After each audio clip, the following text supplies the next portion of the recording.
New York City Transit Police conduct a roundup of minor law violators, marijuana users, and fare jumpers. A routine task with the usual risks for those who patrol the nation's toughest subway. Basically, we work alone, and something happens. One of these kids jumps you. It takes a while to get some help. You're there by yourself, and you carry things like this. It makes it quite dangerous.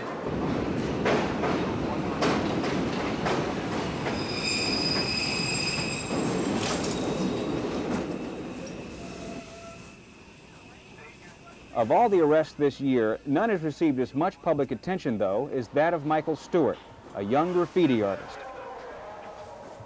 On September 15th, 25-year-old Michael Stewart was arrested for scrawling on the wall of a subway station at 3 in the morning. 30 minutes later, Stewart lay in a deep coma at Bellevue Hospital's emergency room. What happened in those 30 minutes is the subject of an ongoing controversy. Stewart never regained consciousness. 13 days after his arrest, Michael Stewart was dead.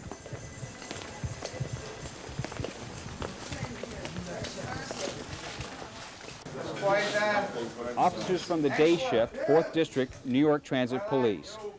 5 police officers from another shift are reported to have been present when Stewart was taken into custody. The average person doesn't deal with the type of pressures we deal with. The odds are that you're going to come across X amount of psychos. You're going to come across X amount of situations each day. And you have to make snap decisions. The average person doesn't have to do that. This isn't a bank teller job. You know, if some guy is right now behind me and starts firing behind me, I mean, everybody else has the option to get the hell out of here. Approximately about 3 years ago, an officer was working by himself on a midnight tour, 2nd Avenue on the F train, and he went to wake up a person that was sleeping on a bench. This person jumped up and overpowered him, took his nightstick, and started beating the officer about the head, face. He'll never be able to work again as a police officer. This city is so great in numbers that you can never know who you're going to deal with next. You could think you're dealing with a person that's a happy-go-lucky guy, and you walk up to him, he could be the meanest guy in the world. Standing out here by yourself is a whole different game. So you get somewhat paranoid after a while, but you have to control your own paranoia and your fears.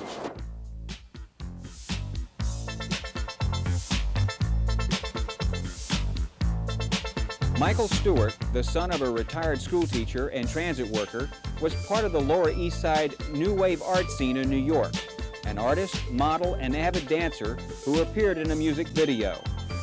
Michael was not this sort of graffiti artist. I mean, he didn't paint trains or do big murals like this. He just once in a while left his tag on a wall. And Michael was not from the ghetto, and he was not a criminal or a tough guy. He didn't even know how to fight, you know, he wasn't from the street. He was just doing graffiti because it was so popular in the art world, and he really had ambitions to make it as an artist. He was probably killed for signing his name like this, R-A-S. He only got to the S. You're supposed to get a ticket for writing graffiti. You're not even supposed to get arrested with handcuffs. Why did they do that?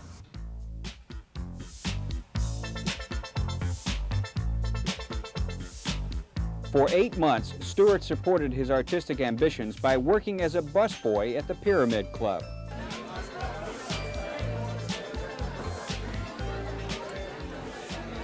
As you can see, we're very busy here, and the work is not easy. We have to put up with a lot from our customers and everything, and you know, Michael never got riled by any of this, never had a confrontation with a customer that I ever knew of, and it's just impossible for me to believe that he would have, you know, stood up to any policeman or, you know, caused any sort of trouble.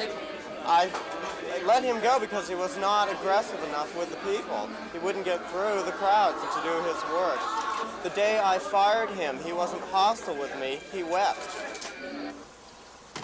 Stewart returned to the Pyramid Club the night of the incident to visit with a friend, Patricia Pichet. They left the club together in the early morning hours. He was very calm. Very sweet, lots of smiles. He seemed to be real happy. Right here, I dropped him off. I kissed him goodbye. I said, I'll see you tomorrow. He walked down the stairs. He waved to me. And that was the last that I saw of him. That was the last that anyone saw of him. But there were others, the arresting officers and an eyewitness sitting inside a nearby restaurant, who says he saw Stewart and an officer emerge from the subway. What I saw was that this cop grabbed Michael Stewart by surprise and threw him down in the concrete cement floor with handcuffs on the prisoner. And you beat the guy, that's cowardice. That's an act of cowardice. They're gonna throw me to the ropes, and I say if I'm gonna go down, I'm going down with honors. I perform my duty to the letter, the way a police officer trained me. And I'm proud of this shield, and I'm not gonna disgrace this shield or either my uniform or New York City Police. They lied to the public, but I set the story straight. Not long after talking with CNN, Auxiliary Police Officer Robert Rodriguez resigned from the force. Tomorrow, medical evidence and the question of how Michael Stewart died. Michael Stewart, he was handcuffed and he had his head up high with honors, this guy. He had no shame after all that he'd been through. And he was not fighting back at all, so they roughed this guy very bad. His constitutional right was violated. This guy is an American, and you don't sweep Americans under the rug. 30 minutes after his arrest, Stewart was brought to Bellevue Hospital in a coma, beginning a series of events that would do little to answer how or what happened. I saw him when he first came to the triage desk in Bellevue Emergency. He was in company of 2 transit police officers. His hands was cuffed behind his back and his feet were cuffed together. He was laying face down on the stretcher with his nose and face pressed down in the stretcher padding. The taller of the 2 police officers said to me that I arrested this guy and he went berserk. I have seen beatings. I mean, I have seen evidence of beatings, I should say. I've seen prisoners that were beaten over the head and in various parts of their body. I've never seen anything as severe as this. I've never seen someone who was apparently beaten to death as this person was. Transit officials have denied charges from minority community leaders that what happened to Stewart, a black, was the latest example of police brutality. Deputy Inspector Charles Mills, although not involved in the case, reflects the mood of others in the department. You know, being a policeman don't make you right in your actions. If you're wrong, they take appropriate action. If you're right, they back you 100%. This particular case, I think the department is backing the officer involved, since there's been no allegations by the criminal justice system of wrongdoing. You know, the officer is working, every day. It's not. There's been no disciplinary action taken on him whatsoever. There's been no charges made against him. According to published accounts, transit police claim Stewart's injuries came when he fell down subway station steps while fleeing the arresting officer. They also say he was restrained after becoming violent. Lawyers for the Stewart family say Michael was beaten and strangled in what's known as a chokehold. I don't see how the injuries that Michael Stewart sustained, apparently from what we saw, could have resulted from a fall. The pattern of the injuries was such that it was bilateral. It was on both sides of his body. It was on both sides of his head. I think the cause of death could very well be strangulation. I've seen several beatings, as I've said, of prisoners. And it goes on all the time, and nobody investigates or seems to do anything about it. But I feel that a beating that resulted in death should actually be made public, and something should be done about it.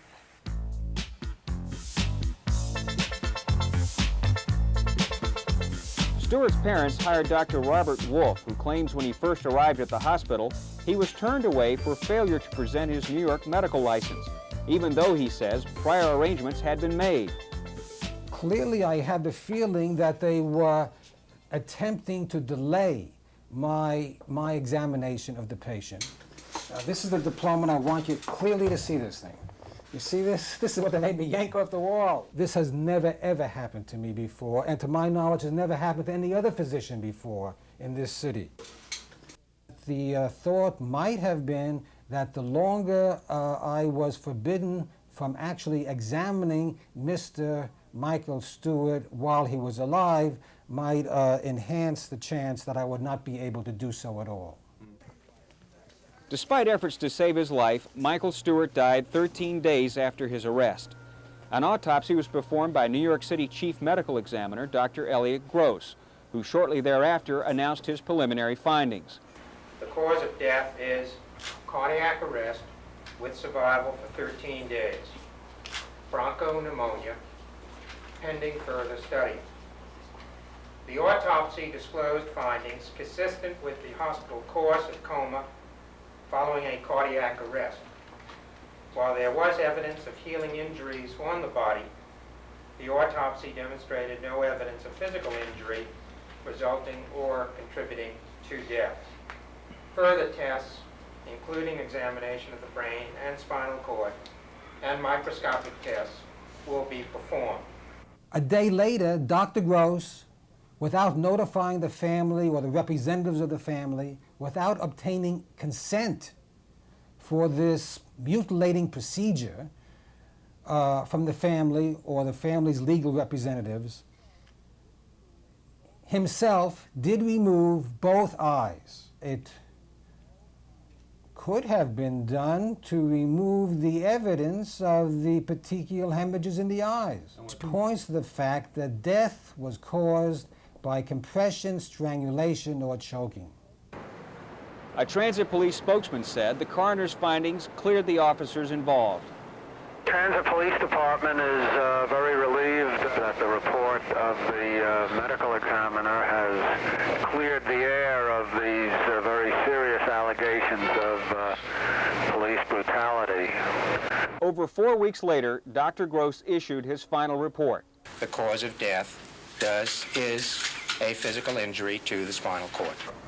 Cardiac arrest with survival for 13 days, ischemic cerebral necrosis, bronchopneumonia. The ischemic cerebral necrosis refers to the condition of the brain resulting from absence of oxygen following cardiac arrest. Although Gross's report acknowledged Stewart died as the result of a trauma, apparently his conclusions do not support the likelihood of a stranglehold. But all of this is not true. Why is that? It's not true because the facts do not support that. There is not one bit of medical evidence to support that conclusion of Dr. Gross. All medical teaching supports only one sequence of events, and that is that Michael Stewart had brain damage and brain death caused by compression of the neck. Dr. John Grauerholtz, himself a medical examiner, was present at the autopsy at the request of Stewart's parents. There is other evidence of injury which would relate to compression of the neck. All right? And the real question in this case is, what would cause this man to go unconscious and to have his heart stop? The death of Michael Stewart came just before congressional hearings in New York on allegations of police brutality, hearings which Mayor Ed Koch has denounced as a political attack by his enemies. I must challenge you today while I am here before you to produce so much as a scintilla of evidence to support the conclusion that we have ever condoned brutality, racially motivated or otherwise. To the contrary, Mr. Chairman, I have indicated today, as I have stated time and time again, that I will stand behind police officers when they are right and condemn them when they are wrong. The community was nothing short of outraged. It's bad enough when anyone dies a questionable death, but when the facts clearly indicate that the person who died the death was a victim of unnecessary brutality. And when that is compounded by the fact that there are those who are seeking to, as we see it, cover up the truth, it makes for a condition of just being downright angry, outraged. Among the rank-and-file transit police officers, including these officers not involved in the Stewart case, there is an apparent consensus that outsiders cannot appreciate the hazardous realities of their work. You have to be at the scene. You have to know what's going on. Like I said, this police officer's out there, like myself and this officer here. You're out there. You got a minute to make a decision, maybe sometimes even less than that, to decide what you're going to do. It's a question of individuals. There's no policy. There's no job-wide type thing. We're individuals. I mean, even though we're police officers, we're people. We're different people, and we handle situations differently. If you feel your life is in danger, then you're going to do what you want to do.